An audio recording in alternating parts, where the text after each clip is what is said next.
Welcome back to my channel মিষ্টির home and travel blogs. আশা করি আপনারা সকলে খুব ভালো আছেন। আজকে আর কোনো ট্রাভেল ব্লগ নয়, আজকে আমি একটা নিয়ে এসেছি ফুড ব্লগ নিয়ে আপনাদের কাছে, একটা কাতলা মাছের সুন্দর রেসিপি। তো চলুন শুরু করা যাক রেসিপিটা। তো প্রথমেই আমি মাছগুলোকে খুব ভালো করে ধুয়ে পরিষ্কার করে নিয়ে নুন আর হলুদ দিয়ে আর লঙ্কার গুঁড়ো দিয়ে প্রায় 10 থেকে 15 মিনিট ম্যারিনেট করে রেখেছিলাম। তারপরে তো তেলে হালকা ভেজে নিয়েছি। এবার এটা হচ্ছে অনেক পুরনো তেঁতুল, এই তেঁতুলটাকে না আমি একটু জলের মধ্যে আধা ঘন্টার মতো ভিজিয়ে রাখবো। আর এদিকে আমি 3 টেবিল চামচ টক দই নিয়েছিলাম, তার মধ্যে একটু রসুন বাটা, একটু গোলমরিচের গুঁড়ো আর সামান্য একটু জিরে গুঁড়ো আর নুন দিয়ে এটাকে ভালো করে ফেটিয়ে রেখে দিয়েছি।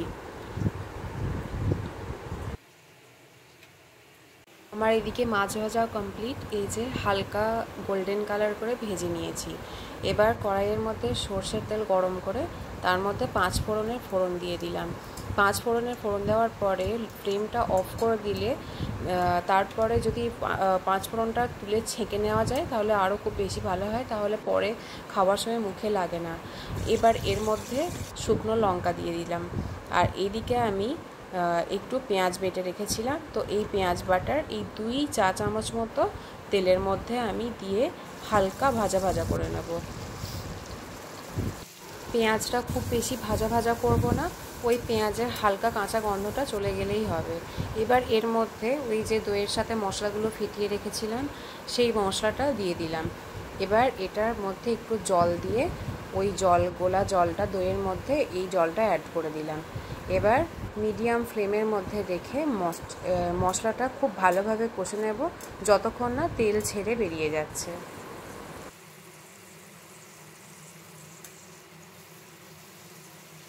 মশলাটা মিডিয়াম ফ্লেমে কষতে থাকুক, তার মধ্যে আমি এই তেঁতুলটা জলের সাথে খুব ভালোভাবে চটকে নেব।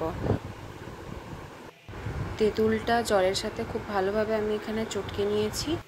এদিকে মাছের মশলা কষাও কমপ্লিট, সুন্দর তেল ছেড়ে গেছে, মশলাটা বেশ ভাজা ভাজা হয়ে গেছে।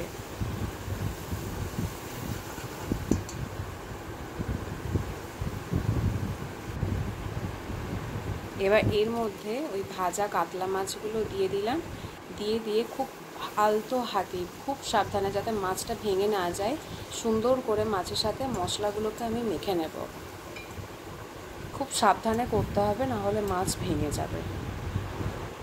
মাছটা মশলার সাথে একটু হালকা ভাজা ভাজা করে রান্না করে নিয়েছি। এবার আমি কড়াইয়ের ঢাকনা বন্ধ করে লো হিটে 30 থেকে 40 সেকেন্ড মতো মাছটাকে রান্না করব। এই মাছটা মশলার সাথে রান্না হয়ে গেছে। এবার ওপর থেকে ওই তেঁতুল গোলা জলটা পরিমাণ মতো দিয়ে দিলাম। আপনারা আপনাদের স্বাদ অনুযায়ী টকটা দেবেন, এর সাথে একটুখানি জল মিশিয়ে দিলাম। এবার মাছটা ফুটে উঠলে এটাকে আমি মিডিয়াম হিটে কিছুক্ষণ রান্না করব। নুন আর চিনিও এই সময় দিয়ে দিতে হবে।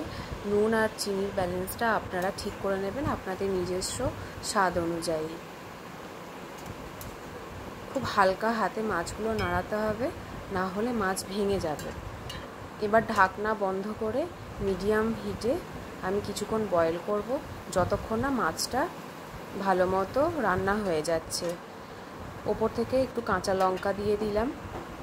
কড়াইয়ে ঢাকনা বন্ধ করে 1 মিনিট পরে ঢাকনা সরিয়ে এই যে আমার মাছ রান্না কমপ্লিট। অপূর্ব স্বাদের এই কাতলা মাছের রেসিপিটা যদি আপনাদের কারোর একটু ভালো লেগে থাকে তাহলে লাইক, কমেন্ট, শেয়ার আর সাবস্ক্রাইব করতে ভুলে যাবেন না। আপনারাও বাড়িতে এটা অবশ্যই ট্রাই করে দেখতে পারেন। খুবই সুস্বাদু একটা রেসিপি। গরম গরম ভাতের সাথে এই মাছের এই রেসিপিটা থাকলে আমার মনে হয় না আর কিছু লাগবে, শুধু এই মাছ দিয়েই ভাতটা খেয়ে নেওয়া যাবে। আপনাদের যদি সত্যিই ভালো লেগে থাকে আপনারা অবশ্যই আমাকে কমেন্ট করে জানাবেন আপনাদের কেমন লেগেছে। আমার এই ভিডিওটি যারা দেখেছেন তাদেরকে অসংখ্য ধন্যবাদ জানিয়ে আজকের ভিডিওটা এখানেই শেষ করলাম।